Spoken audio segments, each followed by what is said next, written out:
어쨌든 PTET는 즉 Pass-through Entity Tax 제도는 2017년 말 통과된 연방세법, 즉 트럼프 세제 개혁인 TCJA (Tax Cuts and Jobs Act에 따른 SALT 공제 제한에 대응하기 위해서 각 스테이트들이 도입한 우회적 절세 수단입니다. 시쳇말로 간단히 말씀드리면 연방세법으로 세금을 더 부담하게 된 것을 주정부 규정을 이용해서 세금을 줄이는 꼼수다, 이렇게 생각하시면 됩니다. 그렇지만 이것은 모두 합법적인 절세 방법입니다. 안녕하십니까, 공인회계사 명찬입니다. 오빠 시리즈 두 번째 시간입니다. 오늘은 미국에서 비즈니스 하시는 자영업자분들, 그리고 LLC, Scorporation, 프리랜서로 일하시는 분들이 절세를 위해서 꼭 이해하고 계셔야 할 법안 내용을 5가지로 정리해서 자세히 설명드리도록 하겠습니다. 매우 중요하기 때문에 되풀이해서 들어서라도 잘 이해해 두시기 바랍니다. 2025년부터 적용되는 트럼프의 초대형 법안 One Big Beautiful Bill Act, OBBBA, 오빠 법안은 자영업자 입장에선 절세의 기회가 가득하다고 생각됩니다. 하지만 구조를 모르고 그냥 넘기면 놓치기 쉽습니다. 첫 번째는 섹션 199A라고 불리우는 소득의 20%를 공제받을 수 있는 규정이 영구화되었습니다. 섹션 199A가 뭔지 궁금하실 텐데요. 이것을 간단하게 말씀드리면 자영업자나 프리랜서 분들이 사업으로 번 소득의 20%를 세금에서 빼주는 공제 혜택입니다. 예를 들어서 비즈니스나 프리랜서로 $100,000 벌었다고 가정을 한다면 이 $100,000 중에 20%인 $20,000는 세금 계산에서 빼는 겁니다. 그러니까 실제로는 $80,000만 과세소득이 되는 것입니다. 엄청난 절세입니다.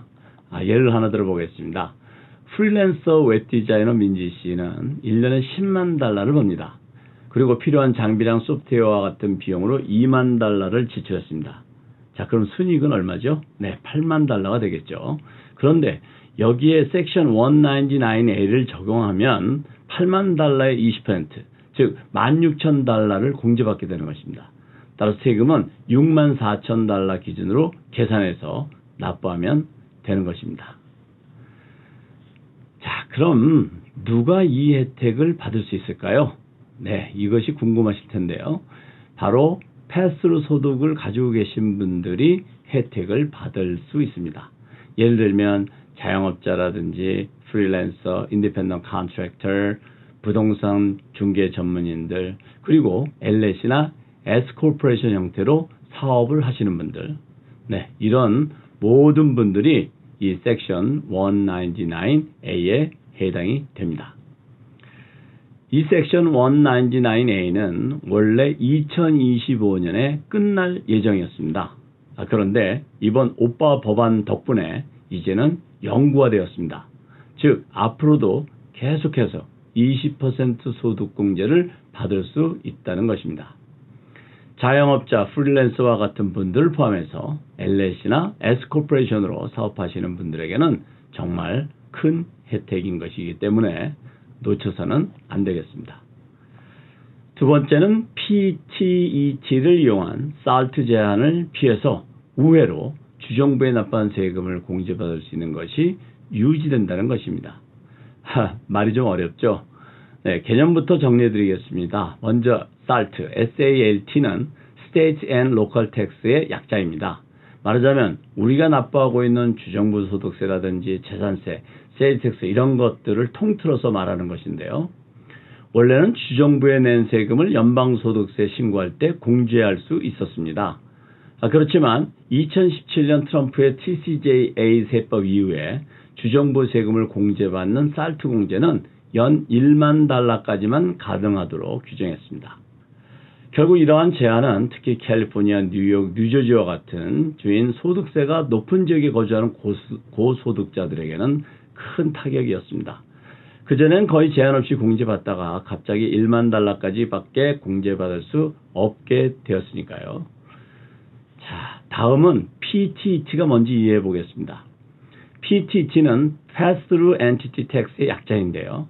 PTET는 주 세금과 로컬 세금 납부한 것을 1만 달러로 제한한 SALT 공제 제한 규정을 피해서 공제를 모두 받기 위한 방법입니다. 그러니까 연방정부에서 고소득자들의 세금공제를 제한하니까 고소득자들은 불만이 많아졌고, 이것을 해결하기 위해서 각 주에서 PTET라는 규정을 만들어서 세금 혜택을 보게 만드는 것입니다. 현재는 캘리포니아, 뉴욕, 뉴저지, 일리노이스, 콜로라도, 유타 등 약 36개의 주에서 이 규정을 적용하고 있는데요. 이 규정을 이용하면 주정부 세금을 개인이 아닌 LLC나 Scorporation 회사를 통해서 주정부의 세금을 납부하게 하고 연방소득세에서 공제를 받을 수가 있습니다. 이것을 좀 더 이해를 돕기 위해서 사례를 통해서 PTET를 적용했을 때와 그렇지 않았을 때 어떤 차이가 있는지 이해해 보도록 하겠습니다. 먼저 전통적인 Scorporation 소득처리 구조를 이해해 보겠습니다. 김 사장은 Scorporation을 운영하고 있고, Scorporation의 법인세는 거의 내지 않고 순이익 20만 달러가 김 사장의 개인 소득으로 패스루가 됩니다. 이 20만 달러는 개인 소득세 신고할 때 과세 대상이 되고, 김 사장은 연방소득세와 캘리포니아 주소득세 약 9.3%가 적용되어서 18,600달러의 주정세금을 납부해야만 합니다. 연방소득세 계산할 때 주정부에 낸 소득세 18,600달러는 SALT 공제 한도인 1만 달러까지만 공제됩니다. 결과적으로 주정부에 실제로 낸 세금 18,600달러 중에서 1만 달러까지만 공제받을 수 있기 때문에 8,600달러는 공제받지 못해서 손해를 보는 구조입니다.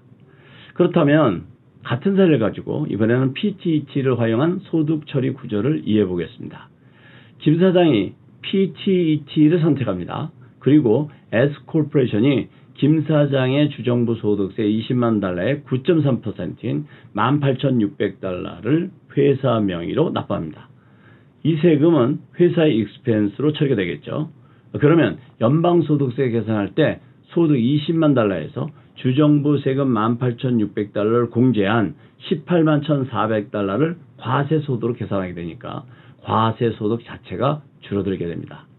그리고 김 사장은 연방세를 낮아진 과세소득인 18만 1,400달러를 기준으로 계산하게 됩니다. 결국 PTET는 고소득자들에게 도움이 되는 규정입니다. 숫자가 많이 들어가서 잘 이해가 가지 않으신 분들은 다시 돌려서 들으시면 이해가 가실 거라고 생각됩니다. 어쨌든 PTET는 즉 Pass-through Entity Tax 제도는 2017년 말 통과된 연방세법, 즉 트럼프 세제 개혁인 TCJA (Tax Cuts and Jobs Act에 따른 SALT 공제 제한에 대응하기 위해서 각 스테이트들이 도입한 우회적 절세 수단입니다. 시쳇말로 간단히 말씀드리면 연방세법으로 세금을 더 부담하게 된 것을 주정부 규정을 이용해서 세금을 줄이는 꼼수다, 이렇게 생각하시면 됩니다. 그렇지만 이것은 모두 합법적인 절세 방법입니다. 캘리포니아의 경우에는 2021년에 도입이 되었고 각 주마다 도입 시기는 다르지만 IRS가 2020년에 이것을 인정하면서 전국으로 확산된 규정입니다. 그런데 이번에 오바마 법인에서는 이 PTET 규정 인정을 그대로 유지한다고 명시한 것입니다. 자, 이번에는 세 번째로 감가상각비 처리가 가능한 자산을 구입했을 경우에 구입한 해 구입한 가격 100%를 모두 비용으로 처리하는 것을 영구화한 것입니다. 아시다시피 기계장비, 가구, 오토모빌과 같이 사업용 자산을 구입하게 되면 보통은 여러 해에 걸쳐서 감가상각을 통해서 비용 처리를 하게 됩니다. 하지만 2017년 세법에 의해서 2018년부터 구입한 해 100% 공제받는 법안이 시행되었고 이 퍼센테이지는 매년 20%씩 줄어들어서 결국은 2027년에는 이 혜택이 폐지될 예정이었습니다. 그런데 오바마 법안에서 이 100% 보너스 감가상각 비용 처리를 영구화한 것입니다. 간략한 예를 들어서 설명을 드리면 연 매출이 20만 달러인 피자 가게를 운영하는 박 사장이 피자 오븐을 새로 2만 5천 달러에 구입했다면 예년에는 5년에 걸쳐서 나누어 비용 처리해야 할 2만 5천 달러를 구입한 첫 해에 100% 모두 공제받을 수 있다는 것입니다. 이것은 당장 세금 부담이 줄어들게 되어서 이런 지출이 필요한 비즈니스에게 큰 도움이 될 것이라고 생각됩니다. 네 번째는 이것도 감가상각비에 대한 혜택인데요. 바로 섹션 179 공제 한도를 인상한 것입니다. 비즈니스 하시고 계시는 분들에게는 매우 친숙한 공제인데요. 바로 섹션 179의 공제 한도 금액을 116만 달러에서 250만 달러로 상향 조정된 것입니다. 여기서 질문이 생길 수 있는데요. 100% 즉시 100% 즉시 감가상각하는 것과 섹션 179의 차이에 대해서 혼돈이 있을 수 있습니다. 간략하게 차이를 정리해 드리면 섹션 179는 자영업자 소상공인 전용 할인 쿠폰과 같은 개념이다 이렇게 이해하시면 되겠는데요. 일정 금액까지만 적용이 되고 수익이 있어야 공제받을 수 있습니다. 예를 들면 연수익이 5만 달러이면 공제도 최대 5만 달러까지만 받을 수 있습니다. 반면 보너스 디프리시에이션은 무제한 세일 같은 개념입니다. 큰 회사도 적용이 가능하고 적자에도 공제를 받아서 미래 수익에 대해서 2월에서 공제받을 수 있다는 것입니다. 예를 들면 100만 달러 장비를 사도 바로 전액 비용 처리가 가능하고 회사가 적자를 보여도 공제가 가능하다는 점이 섹션 179과의 차이입니다. 결론적으로 비즈니스의 감가상각 혜택이 커졌다 이렇게 생각하시면 되겠습니다. 다섯 번째는 R&D 비용 역시 즉시 공제가 가능해졌다는 것입니다. 최근에는 거의 모든 인더스트리가 기술 개발, 디자인 개발, 플랫폼 개발 등 다양한 분야에 R&D 비용 지출이 늘고 있습니다. 오빠 법안은 이제부터 미국 내 R&D 지출은 5년 나눠서 공제할 필요 없이 전액 즉시 공제 가능하도록 연구했습니다. 잠깐 배경을 설명드리면 2021년까지는 기업이 R&D 비용을 지출한 해에 전액을 비용 처리해서 법인세를 절감할 수 있었습니다.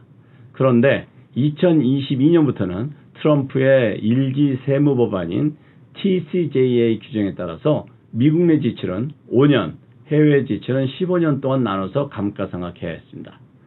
이것은 특히 스타트업, 테크 기업과 같은 회사들에게는 현금 흐름 부담을 주는 구조여서 당시 불만이 많았었습니다. 그런데 2025년부터는 오빠 법안에 의해서 첫 해에 전액 공제 가능하도록 회귀되었고 이 규정을 연구해서 더 이상 선셋 걱정 없이 투자 계획을 세울 수 있게 되었습니다. 오늘은 트럼프 초대형 법안인 오빠 시리즈 2편으로 미국 내에서 사업을 하시는 분들이 꼭 이해하고 계셔야 할 절세에 직접 영향을 주는 법안에 대해서 자세히 이해해 보았습니다.